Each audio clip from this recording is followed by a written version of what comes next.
Hello, and welcome to Mornings with Joel, commercial real estate podcast, where we focus on rising stars and established players in commercial real estate and talk to them about how they are building legacies in today's marketplace.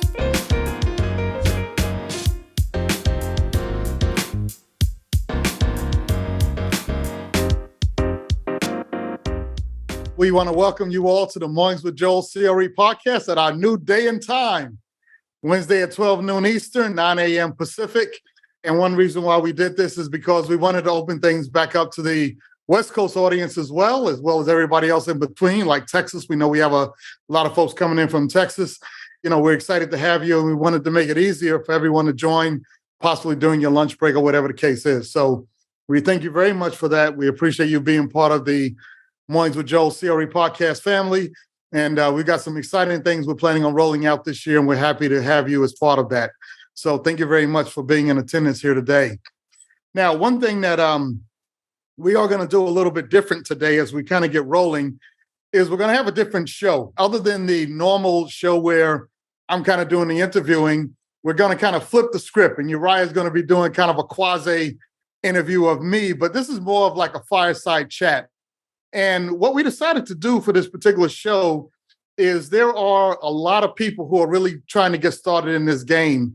And it's like the Grand Canyon, right? You have people on one side who are, doing $1 billion worth of business. You have people on the other side that are like, there's no way in the world I could get over this chasm and really get into the game and start getting deals done. So one thing we wanted to focus on today is how can we get deals done? How are deals getting done? And what are some of the challenges that individuals face? So number one, you don't give up when you face those challenges. And then number two, if you're aware of them ahead of time, you can put safeguards and other strategies in place in order to be more effective going forward. So that's one of the things that we wanted to cover today and discuss about. And so Uriyah is here to discuss that with us. And I wanted to mention this also. Why Uriyah? We know a lot of people, right? So I'm going to tell you why. Uriyah has, unlike a lot of us, and I got to even put myself in this bucket, we've gone to a lot of shows and seminars and workshops and all this other stuff, and you go home and life happens, right? And you get nothing done, no progress, and then you look a year later and it's like, well, what have I accomplished? Well, Uriyah has been one of those rare individuals who actually has put forth some effort in getting things done. He's actually put properties under contract. He's, taken me to lunch. He's done a lot of different things to try to get that groundwork going and in place in order to get deals done. So he's not just talking the talk, he's walking the walk and trying to implement the things that he's learned at REAP and in other organizations. He's done a lot of networking. So I thought he would be a great person to talk about some of the challenges that we face. And I see Quinn is here as well.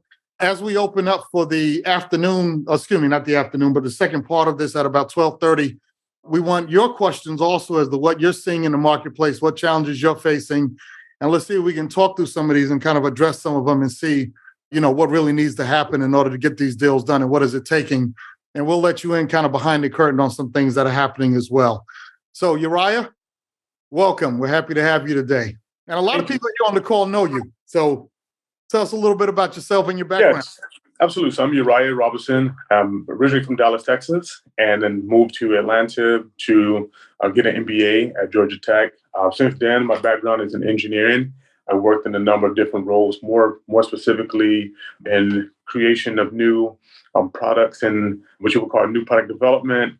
And so since that time, I've been working to create a lane within the commercial real estate space, more specifically through Project REAP.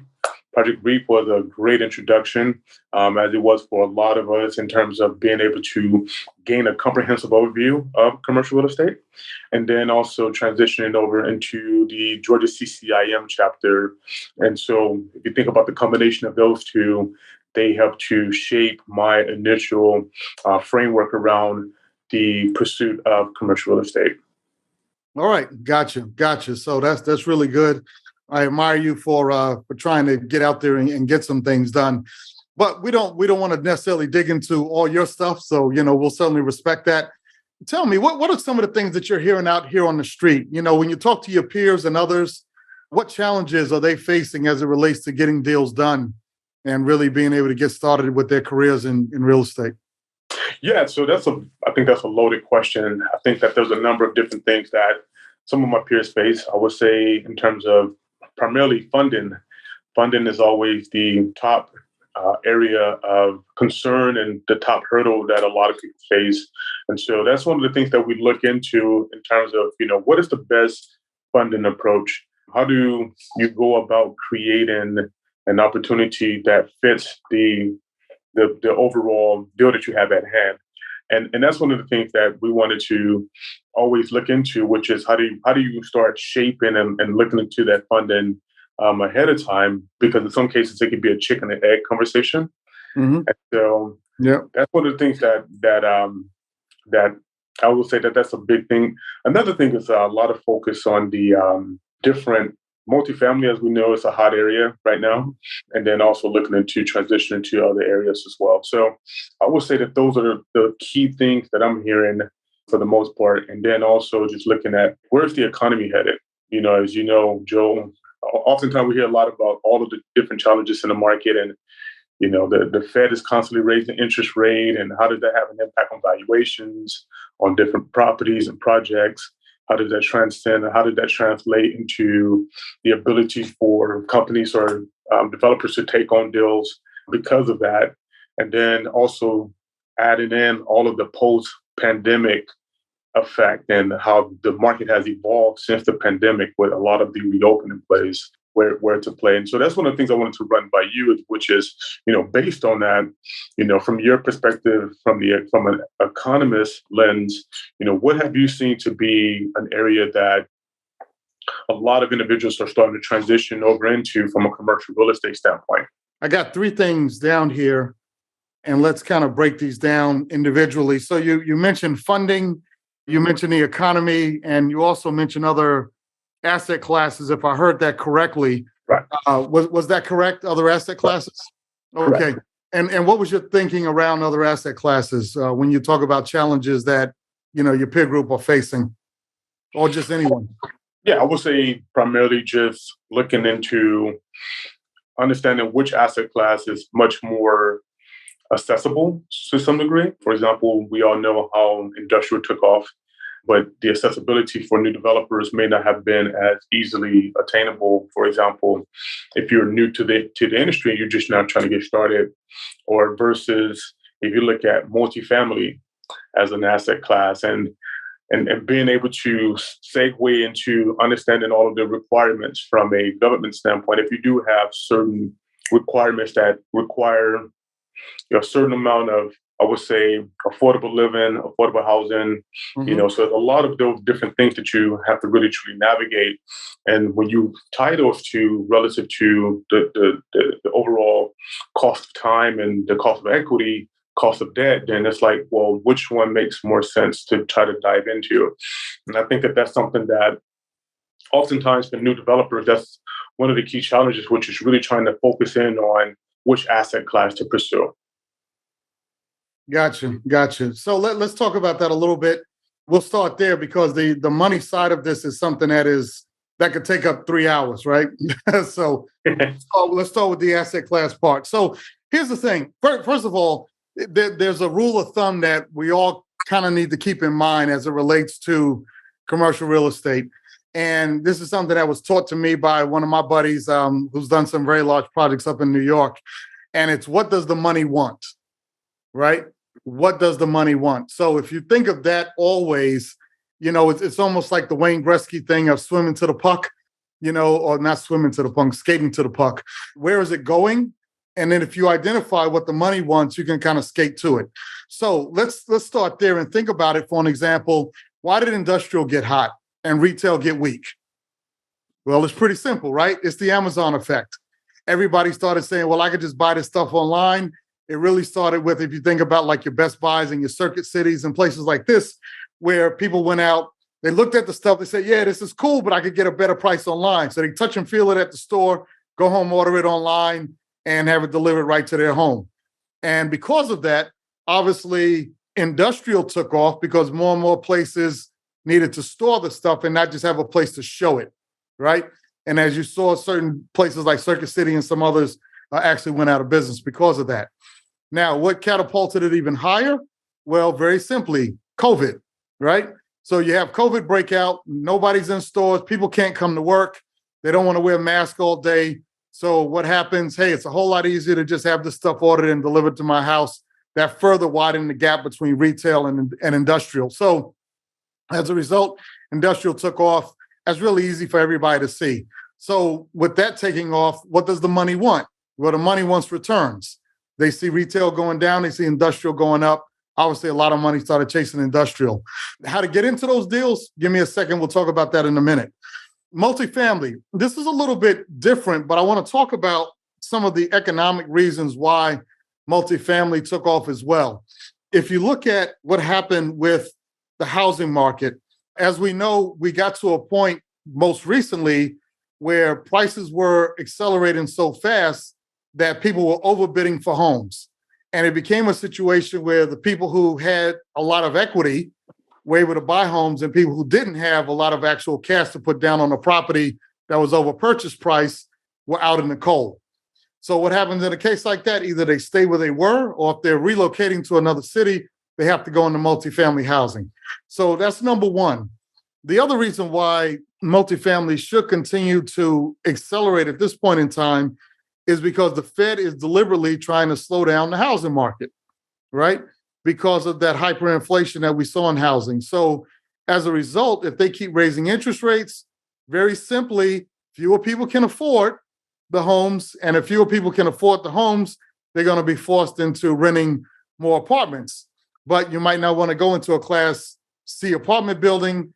Therefore, value add opportunities started to take off, as well as new construction opportunities started to take off as well. You really can't do new development of a C-class product. That's very difficult to do, right? So you tend to wind up building A-grade properties, and then you do your value add on your C-grade properties and move those up to a B. And that's generally what we see there. So those are the main asset classes. Now, one thing to keep in mind is that there is obviously the very familiar rule of thumb that you buy low and sell high, right? So if there is a reason why you think retail might come back, or there might be a reason for it to come back, then yeah, maybe there are some opportunities to invest in retail. You may also want to invest in retail where there are grocery stores or services that you can't do remotely, like you can't get a haircut over the internet, right? You can't get your nails done over the internet. You're generally not going to go out and buy fried chicken over the internet. So these different things that you see in retail corridors will open up opportunities for retail, but you got to know where to go. And then one last thing I want to add also, Uriyah, as we talk about retail, there's a project that we're involved in, which I think is going to be, if successful, can be replicated around the country. And what it is installing and building multifamily housing at malls as part of the mall complex, if you will, of that overlay district. And so because so many malls have been struggling, if you put a new group of housing at the mall where when people come home, they can actually just walk through an interior tunnel right into the mall, a lot of those services that are there should help restore a lot of those businesses, especially if there are things like we talked about, where you have food, you have personal services and things like that, not necessarily clothing and electronics. Those retail establishments should do well. So I know that's a long answer, but did that give a little detail? Yeah, no, that was great, Joel. I think you hit on a lot of different angles there. It's interesting that you make mention of the installation of the multifamily at malls. I know that a lot of market analysts do speak on the fact that retail is becoming much more creative in terms of transitioning, like you just mentioned. You're starting to see a lot of former department stores turn into hospitals. It's interesting, the concept that you just mentioned is taking off very highly in the Dallas Metroplex. Don't see it as much in the Atlanta area, but that is taking off in the Dallas area due to the fact of a lot of antiquated real estate that's much more costly to demolish it than it is to upgrade it. But I'm curious to see or to know if you know of any other creative concepts such as that, because oftentimes due to changes or requirements and overlays, you may have to figure out a way to tie something in to something traditional in order to meet certain requirements by the state or by the county. Have you seen any other creative concepts like that are taking off in commercial? Yeah, absolutely. I'm thinking of a project that we're involved in as well, where the city said, well, if you develop this, you're going to take away parking, and we already have an issue with parking where there's not enough. So as part of the deal, in order to get the land, in order to do the multifamily development, we have to actually build a parking deck as well. So that's one thing that can be done in a situation like that. There's other scenarios as well where there was another one a scenario I was thinking about, but there are a lot of things where you have to really find out what the county wants. And if the county or the city, the municipality is willing to even kick in some money, or perhaps give a tax credit, or perhaps give some type of other value add that helps with the capital stack as part of you bringing in retail or restaurants or something else that's going to get the traffic count up, then you can put something together. So it's really going to just talk about or relate to creativity and sitting down with the municipality, finding out exactly what they want and seeing a way that you can kind of weave that in. And if you say, look, we're happy to weave this in, but the only way for this to pencil is you donate the land to us in order to do this, or you give us a 10-year tax abatement on the taxes in order to get this done. Those are some of the ways that you can manipulate the negotiation in order for it to work out in your favor. Hey, that's good feedback, Joe. Yeah. And so one of the other things is that, in addition to what I may mention earlier about what people were talking about, is people were trying to anticipate what this next recession is going to look like from a commercial real estate standpoint. And a lot of people, or when I say people, more like analysts, think of your CNBCs, your MSNBCs, are speculating that the market has a lot of liquidity, but there's a lot of pent-up demand for that liquidity, but because of the fact that the cost of borrowing, overall cost of capital has increased so much that a lot of big banks are essentially waiting on the side, and as compared to traditional lending, in order to see where the market is going to land. So unlike the previous recession and people speculating about this upcoming recession, I'm curious to know what your thoughts are in terms of new developers and new people who wanted to enter commercial real estate, how they can navigate some of those challenges that are perceived to come this year, which is higher rates of borrowing, higher cost of development, higher equipment. And so we'd love to get your thoughts on what your thoughts are in terms of, do we envision seeing that again, or do you envision seeing a different flavor of that? Well, you see a different flavor of that. Are you again? Are you talking about compared to the recession of 08, 09? Correct. Or yeah, okay.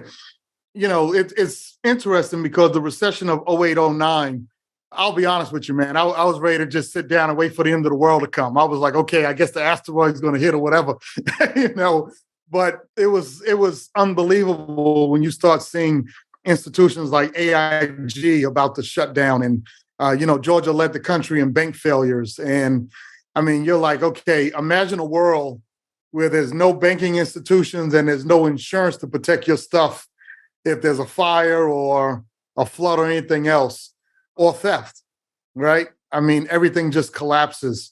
So that I don't see happening this go around. If even we have a recession, to be honest with you, I was listening to Mr. Wonderful from Shark Tank this morning. He was on one of the networks, I think CNN. There was a lot of good points that were brought up, because you look at it, the unemployment rate is extremely low, which means people are working. The additional jobs that were added over this last cycle are extremely high. The real estate market, as it relates to single family housing, is a trailing indicator, which means that the Fed is going to continue to hike rates, because the stats that they're using still show inflation, even though it has already stopped in a lot of markets, right? So there's a lot going on right now, and it's almost uncharted territory for inflation to be where it is, and actually for so many people to be working, and yet and still the Fed is still raising interest rates. So that could throw us into a recession. But the point is that if you look at the amount of spending by consumers, it's still very high, and I think a lot of it has to do with pent-up demand, as you were mentioning. Pamela Armstead said they're trying to crash the market. Well, hopefully they're not trying to crash the market. So we'll see what happens. I don't think things are going to get that bad, but here's where the challenge is, Uriah. I want to talk about that. Yes, there is a lot of money that's waiting on the sidelines, especially in new development. A lot of the deals that I personally have are new development deals. And what's happening is we're having to go back and get these deals repriced by our banking partners on the construction debt because rates are changing, right? And so if you ran your model at a 5% rate and now the rate is 7%, the numbers have changed, right? The returns have changed. Everything has changed. So you got to go in and rerun those numbers. Then just last week, I've gotten calls from equity investors that are basically saying, hey, because of the risk model, we only want to do much larger deals at this point because we're going to be a little bit conservative and we want more of a buffer in those deals. Another variable that I want to talk to you guys about as well is return on cost. Just about any development deal you do, you're going to run into a conversation of return on cost. And generally, the desire for most investors is for there to be a 100 basis point gap between your return on cost and the actual deal, or your actual cost and the return on cost in the actual deal. So what does that mean? Well, let's say if your cost to actually do the deal is, let's just say a 5%. What you want to be able to return to investors is, let's say, a 7% return on cost as opposed to a 5% in what we call untrended. So simply meaning that you have that buffer there. So if something does go wrong in the market, you have a little room, a wiggle room in order to adjust there and still be profitable and not be under 5%, let's say in this particular model. Well, what's happening is that the investors, especially the equity investors, are now moving that up. And what they're saying is that we no longer want to see a 5% return on equity, or in yield or return on cost. We want to see that now at 6%, 7%, which means now your actual return on cost on the deal needs to be 8%, 9%, right? And the only way you could get a higher return on cost, you could do a couple things. You got to get your costs down, or you have to raise rents even higher than what you had them in your model. So now if you're going to raise rates, you got to go back to the multifamily asset managers and say, hey, rerun these numbers for me and tell me what the current rates are in this particular market and how much juice we can squeeze out of this. And a lot of times those numbers just don't pencil any longer. So there's going to be a lot of multifamily deals that will stall, that are development deals. And if those deals stall and people can't buy homes because of the rising of interest rates, then what's going to happen? Right? The only thing that you really can do is you could see the fix and flip single family business take off again. You could see the build to rent business take off. And you can also see the value add business take off where people are able to buy cheap and add a lot of value add to those properties and increase the value. So I think that those are the areas where we're going to see some growth in the upcoming markets, upcoming months, if the Fed continues to raise interest rates. So a little long answer there, but hopefully, that addressed the question. No, absolutely. And when you evaluate a deal, what do you primarily focus on? I know cost of, what you just mentioned, cost of capital was one, but it's a lot of different financial variables and metrics that different investors tend to look at. Some investors have a preference for one over another. You think of NOI, pre-tax cash flow, think about IRR, return on cash, cash on cash return. There's a lot of different variables that different investors look at. What do you typically find to be the strongest metrics for that new developers should consider when they're assessing deals? Yeah, right now, I would say that the biggest variable that is being looked at is return on costs or return on yield, because what you're able to do pretty much immediately is say, okay, this deal produces what yield? And if you say a 6 and you know that your investors are looking for a 7, they can hang up the phone right there. They don't even have to look at the rest of the numbers. And depending on, if your IRR is even a high enough number, it could be high enough, but if the return on cost number is not high enough, it could still sabotage your deal. So I would say your primary metric that you're looking at is that return number, return on cost. Second to that, would be the things that you talked about. Your internal rate of return. The internal rate of return can be adjusted up or down depending on how long you particularly plan to stay in the deal and how you model it. So if you model a 10-year return, that's going to have a lower IRR. If you do a 5 to 7 year return as opposed to a 10, it's going to be better. Do a 3-year, it's going to be even better. So you have a little bit of playroom there without having to adjust your hard numbers in order to get a juicier internal rate of return. So, investors understand that. You have to look at that number. But the other side of it is that if the economy is in a hole and you can't sell after 3 years, then that internal rate of return number goes down, which is why they're more focused on return on costs. So that's why it comes into play. Yeah, I'm sorry. No, that's great. That's great feedback. And like I said, I have run into individuals who look at different metrics. There are some that, if the NPV, they look at different things, whether, like I said, it's NPV, IRR. Some of them even look at your pre-tax cash flow and assess and maneuver the different numbers to look at different what-if scenarios. And even in a project that I'm working on, that's one of the things that I looked into, which was, what are some ways to impact the IRR? So to your point, there's a lot of different things that you can do. One of the things that I looked into was, okay, how do you potentially increase the cost of services or the cost of the actual service that's being provided to customers? How does that look? Looking at different things such as, okay, if there's a way to continue to drive marketing to potentially get more customers to a site, what does that what if scenario look like? Mm-hmm. And then you immediately realize that there's a sweet spot that you want to try to attain to ensure that you have a best case scenario, an ideal scenario, and a worst case scenario. But no, that's pretty neat because, like I said, it's depending on who you ask, also depending on the asset type. Some people look at, cap rates, as we all know. But the other thing I wanted to get your thoughts on is, in addition to evaluating the deal on the different metrics, what are some, I know you may mention earlier about different creative financing strategies for new developers, such as getting the county to donate the land. But in instances where that may not be the case for different markets, let's say high density markets, what have you seen throughout your career that are creative to enable new developers to make that jump, to make that leap?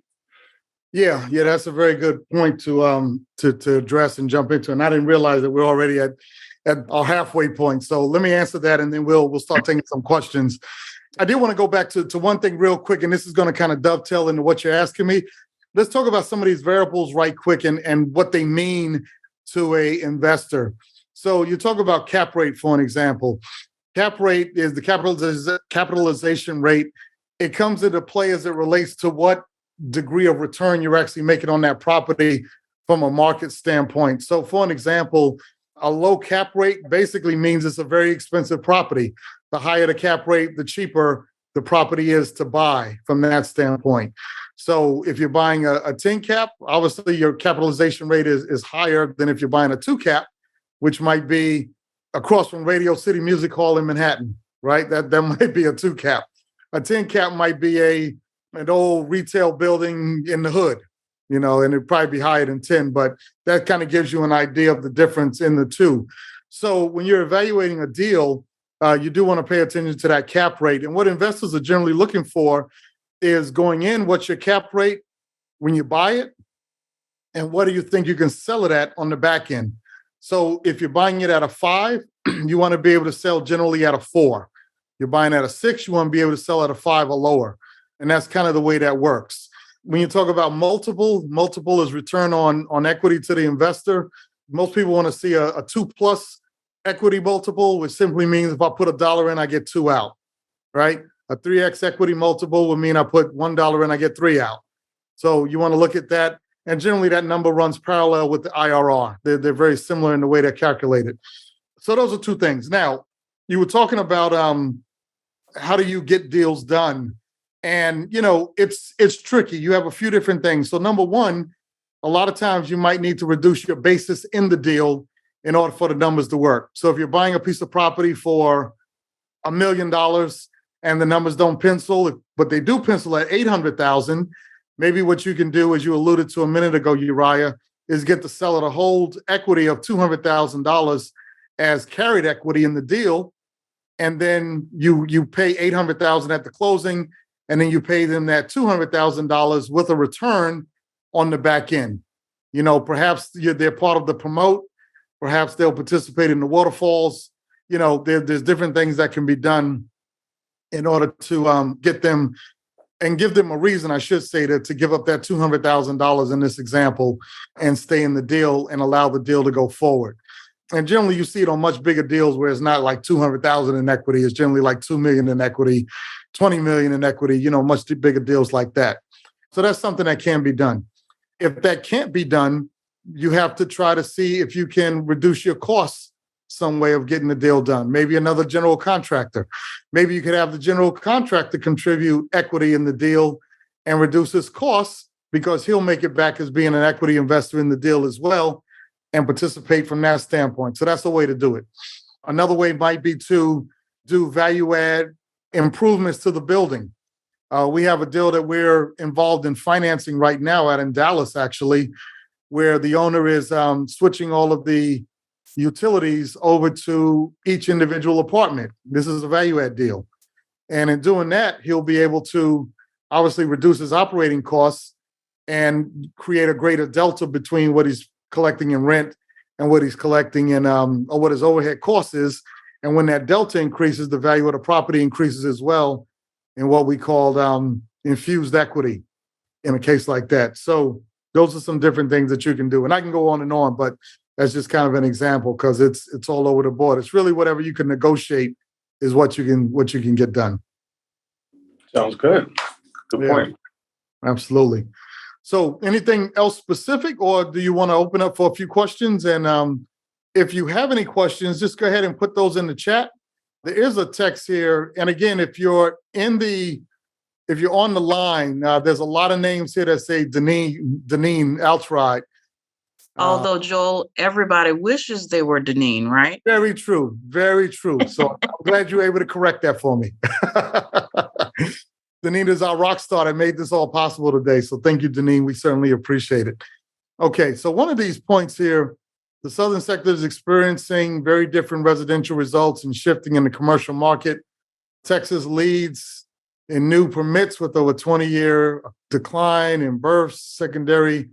Yeah, there's a lot of information here, and it actually cuts off. So whoever put this in here, if you want to add to your comment or raise your hand or come online. Yeah, this Redwine, how you doing? I'm fine. Thank you. Yes, we in addition to that, not only are we having issues with the new home market where they've overbuilt, but the other indicator, which is autos, the number of repossessions is at an all-time high. Wow. So we know those are indications when you couple the two. Yeah, thanks for sharing that. So we'll see how that all plays out as time goes along. And raising interest rates certainly isn't going to help that. So that's interesting. All right. Well, we don't have any other questions right at this particular point. So Uriah, what else are you hearing out there from folks as it relates to issues and so I would say you're starting to hear a lot of people talk about starting funds in order to raise capital or in order to start funds for the capital for projects. So I know a number of people that are trying to get funds kicked off so they can start making investments, pooling resources together, which I think is a great idea. So that's another thing, like, should people start thinking more about pools as a way to, it makes sense to start pulling in funds to take on new deals. Similar to syndications. I know that syndication was an approach that I initially evaluated for the project that I'm working on.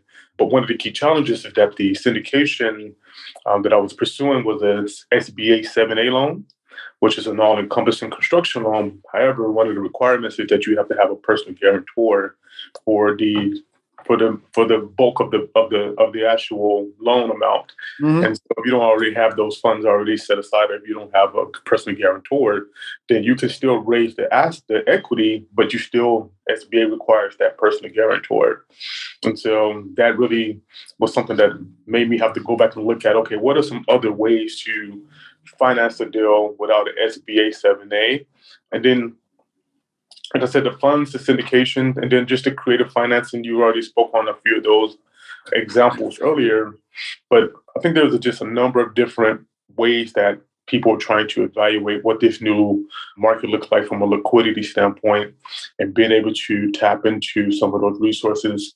You oftentimes hear that there's all of this excess capital laying around and it needs to be put to work. But then, there's certain lenders are having more stringent requirements. Some are starting to loosen them up. It just all depends. Yeah, so let's talk about that a little bit, because I really wanted to make sure that we covered some of the issues that individuals are facing and hopefully provide some ideas on how to get around those, because this is a big deal. And, one thing is that, it's a marathon, it's not a sprint. And that's kind of what your mindset has to be. I did want to address this one question from Will Smith right quick, and then I'll jump back to that, Uriah. But he had mentioned, and I actually addressed this already, but in a development deal, have you seen cases where as a landowner would partner in a deal and contribute land as an equity partner? Yeah, that's exactly what I was talking about. That's that carried equity that we're talking about, where you don't have to pay for the land, which allows you to reduce your cost of capital, your cost going into the deal. And if you're able to reduce that cost because you don't have to pay for the land, or at least not all of it, then yes, they can stay in the deal as a partner and benefit from the upside in the deal.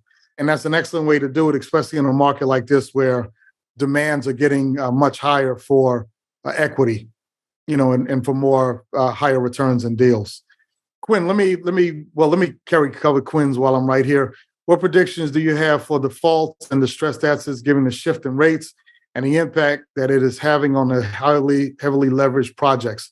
That's a very good question, Quinn. And my predictions is that this is a great time to be in the value add space because of exactly what you're talking about. Ironically enough, I was reading an article how the Trump building at 40 Wall Street is on the lender's radar right now, because the debt service on that building now is below 1%, below a 1.0. And as a result of COVID and other factors, and a lot of folks just not coming back to work, that building looks like it might go into a distressful situation, especially if they can't get the occupancy up. The value of the building is going to drop from a cash flow standpoint, which means it's going to be thrown into default once that mortgage matures. So using that kind of as an example, Quinn, I think that's exactly what's going to happen. I think you're going to have a lot of individuals that have financed when the economy was even hotter. And now that it's cooled down, those numbers might not pencil any longer, and they can't get that financing on the backside in order to exit the deal. And if that's the case, the only thing that can happen is the bank can foreclose. So, I think it's a great time to put your dry powder on the side for your value add deals. And with that being said, I think that's why a lot of the private equity funds now are basically making the bar even higher for development deals, so that some of that money could be applied toward value add deals and they can still get those returns for people that are able to buy those distressed assets pretty low. So I think that's what's going to happen. All right, so let's talk quickly about some of the issues that individuals are facing.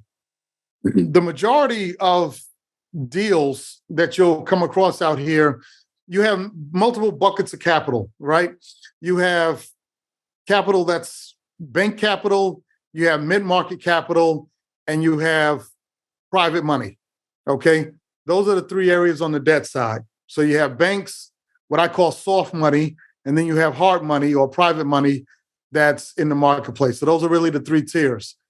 On the equity side, you really have two different, and there's a lot of variables here, but I'm just going to simplify it to two different tiers. You have the institutional capital, and then you have the smaller tier capital, we'll call it that, and then you have friends and family capital, all right? So those are the three tiers. Now, the institutional capital, those are the ones that will jump in, they'll write the big check, and that's where you see a lot of activity. You see these big deals going on, and you're like, okay, how in the world did they get $50 million of equity, $80 million of equity? Well, those institutional lenders, which are your insurance companies, your pension funds, your unions, these type of places will put out those big equity checks. And the idea behind it is, I've got to spend to your point, Uriah, I've got to get $1 billion out on the street, right? It's much easier for me to underwrite 10 deals than underwrite 100 deals.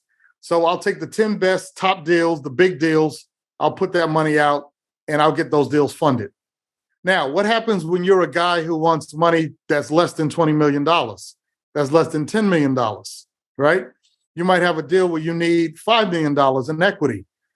Do you have enough friends and family that you could call on to say, hey, give me $5 million so I can get this deal done?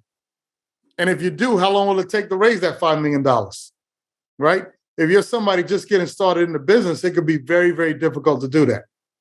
Now, if you're looking at that lower tier, that's generally your friends and family. I would say that would be anything less than maybe $1 to $2 million in equity, where you can call on friends and family to maybe pull some money out of their self-directed IRA, their self-directed 401k, and put that money into a deal that you may have. But if you're looking to only raise $1 million of equity in a deal, you're probably doing a $2, $3, $4 million deal, right? You're not doing a big deal, which means you're looking at smaller units and everything else. So, how do you really get going? It's tough. It is a challenge. And I will be the first to say there's a gap in the market right now of people that are willing to write equity checks below $5 million, a lot of times below 10 million. There's just a glut in the market where that money's not available. So what happens is that you have your GP equity, which is really the sponsor and his friends and family, if you will. Then you have the limited partner equity. Those are the bigger checks. Generally, 90% of the equity in your deal is going to be from LP investors. That's your limited partners. And then that's going to fit on top of the capital stack, on top of the debt that you'll be getting from a bank or whatever the case might be in a development deal. So what I've seen some people do specifically is, number one, friends and family, crowdfunding. Some people flip homes, and get $100,000, $200,000, $300,000 off of some flips, and they use that money as their equity to go into a co-GP deal. That's the way to do it. And like I said, if you have people who have been working on a job for a long time and they have a 401k IRA, they can put that money to work. And friends and family, doctors, other professionals that might be willing to write a check for $200,000, $300,000 can kind of get you up to that $1 to $2 million tier. And then once you have that, you can generally get LP equity around 10 million is kind of the floor, and that will help you get into some bigger deals. So just think of it this way real quick to kind of give you a scenario. If you got $1 million of GP equity, you might have a deal where you're raising, let's just say 9 million for simple math in LP equity. All right, just for simple math. So now you're at 10 million in equity. And if you look at the overall deal, you might be doing a, $25 million deal maybe, or $22 million deal, something like that, where you'll be, putting in that type of equity. So how do you get that done? That's how you get it done. The last thing I want to say about that is there are emerging manager private equity funds that are out there. Some have been extremely criticized as of late because they'll set this fund up as an emerging manager fund, and then the first thing they'll say is, well, we're not going to do your first deal. So it's like, okay, well, I'm an emerging manager. Isn't that what the money is supposed to be for? It's supposed to help me emerge and get some stuff done, right? But a lot of them will say, we're not going to do your first deal. So, it's kind of, Uriah, as you mentioned earlier, the chicken and the egg. So the only thing you can really do in a case like that, I would say, is start off with smaller value add deals where you can get a distressed owner to stay in the deal, contribute equity, whether it be land, if it's development, or if it's, maybe their equity in the property in a multifamily deal or something like that, they can contribute that equity. And then, just try to start building it up. And then you also have some private money investors that do debt, but that will also consider equity in certain cases as well. There's a few guys out there that would do that as well. So those are some things to look at, and we might be able to help. So, that's a space that we're in. So, we might be able to provide some insight on that. Okay. All right. Also, great insight there, Joel. Yeah. All right. So anything else? Let's see, Quinn. Yeah, thanks, Quinn. I appreciate that. putting that there. And, we want to continue to share what we can. Because again, I see the gap between the Reese, not the Reese, but the REAP students, and others that are at that level, if you will. And then the, Victor McFarlane's of the world and some of these other guys that are just doing billions of dollars in deals. And it's like, how did they get there? But be persistent, always raising capital, right? You need to have your capital before you have your deal. So always be raising capital, look for creative ways to get deals done. I want to advertise one book as well. I get no kickback on this. I probably need to call and get a kickback, but one of the best books I ever read was by Damon John of FUBU. And his book is The Power of Broke. And I thought it was really good because he gave the example of himself. He gave the example of Spanx. He gave the example of Under Armour and a few other companies, how these guys started off with zero and basically built empires in business. And it can be done in real estate by starting with zero and using OPM, other people's money, to get deals done. I even know some folks that can do fix and flip deals with zero down payments. And so, that helps your return, obviously, immensely if you have a zero down payment. So there's a lot that can be made available if you have a need for that. So anything else you want to add, Uriah, to that? Or I can get Quinn's question here. Yeah, I was actually going to tap into Quinn's question as well, but yeah, go ahead. Okay. Office deals seem to be the toughest to get debt on from an underwriting perspective. Any asset class that you are seeing is most bankable or at least cumbersome to get financing.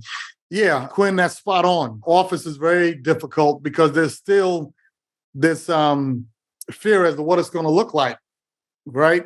What if we have another surge in COVID toward the end of the year, right? We don't know if people are ever going to come back to work. And so many people are affected working across Zoom, and remotely. It's like, if you got a computer and a phone, do you really need an office? So, I don't know. I think office is going to continue to be tough. Retail is going to be tough as well, other than the things that we discussed early in the call. If it's a retail where you're providing a service that you can't get online. So because of that, I think the areas that are still going to be hot, at least for the foreseeable future, is industrial and multifamily. Industrial, be a little careful though, because even Amazon, they started scaling back in the amount of places that they were signing leases on. So, there's a little bit going on there. The tech sector has laid off a lot of jobs. I wouldn't go all out necessarily on industrial, but if you see a good deal, jump on it. And if you're doing industrial, look for areas on major traffic ways, major interstates near airport hubs, transportation hubs, places like that are really good for industrial. Any thoughts on EV parking lots, charging station storage? Yeah, those are going to be big money makers. We're actually doing a self-storage deal right now up in North Carolina. So I think those are going to continue to be hot, because especially if people can't buy new homes, self-storage is going to really be in play, because they're going to still keep buying stuff, and where you're going to put it. So, good point. Thanks for bringing that up, Quinn. Good point. Yeah. Well, great feedback, great insight for sure. Yeah, absolutely. All right. Well, guys, we got about 5 more minutes. Anything else that you would like to hear addressed before we wrap up for the day? I know we covered a lot of ground, but this podcast is really for the audience, and to provide some insight kind of behind the curtain as to what it takes to get deals done. So anything else? Do you want to cover anything else, Uriah, that you think we didn't cover that we need to cover?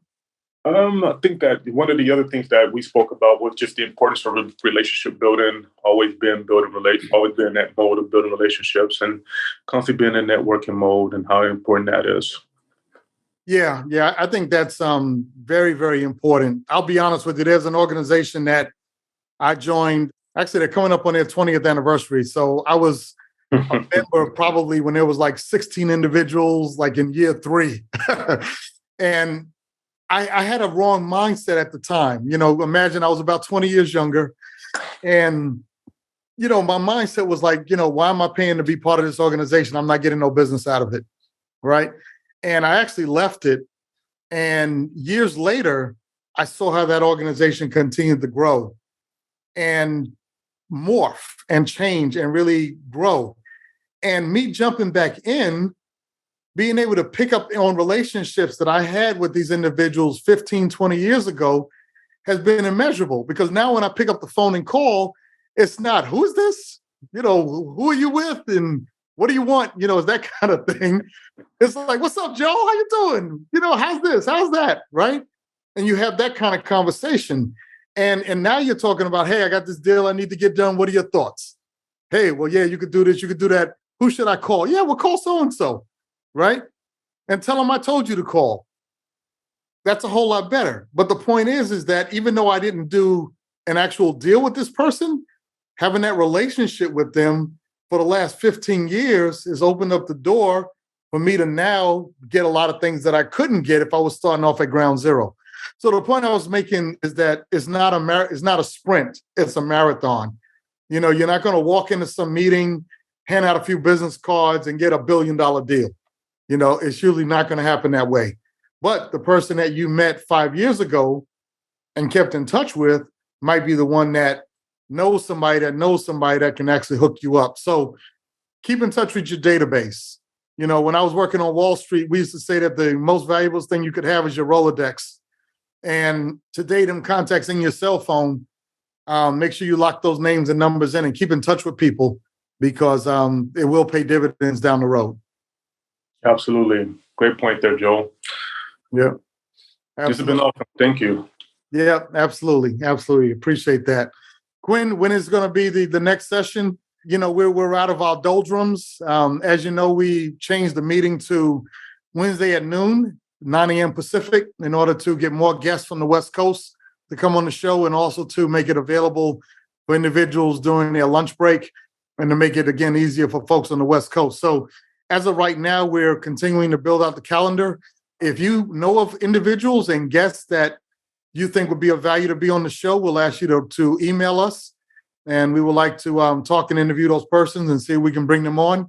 The person who's running that will be April Santiago. April, if you're there, what's your extension again, April? 107. Okay, great. So you could call the main office, 770-76.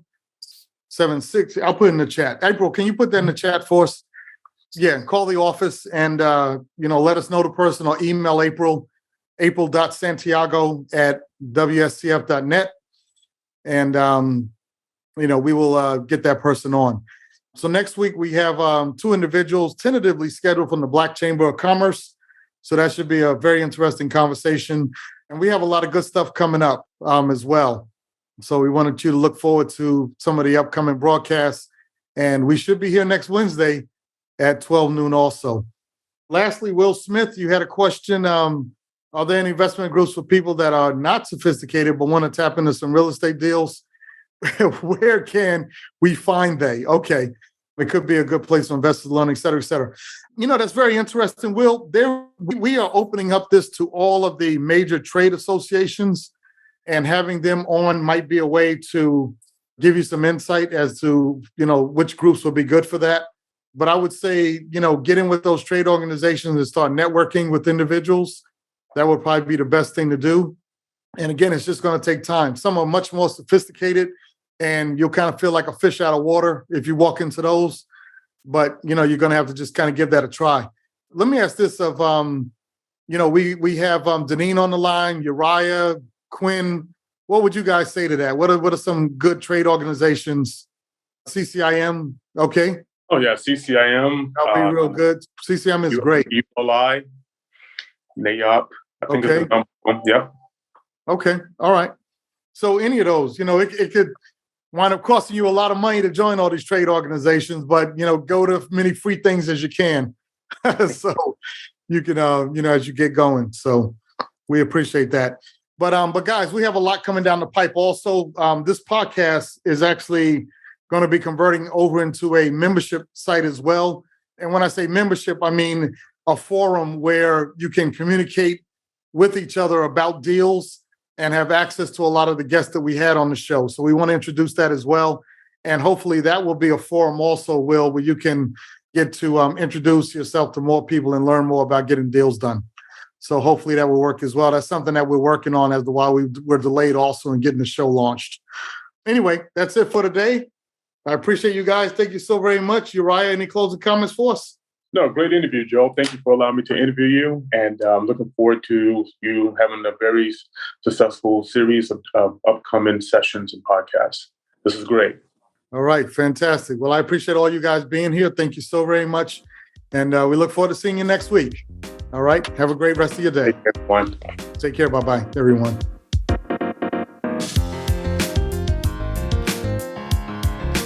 Thank you so much for tuning in to the Mornings with Joel CRE podcast. If you enjoyed today's episode, please take a moment to write a brief review. And as always, continue to invite, share, and subscribe.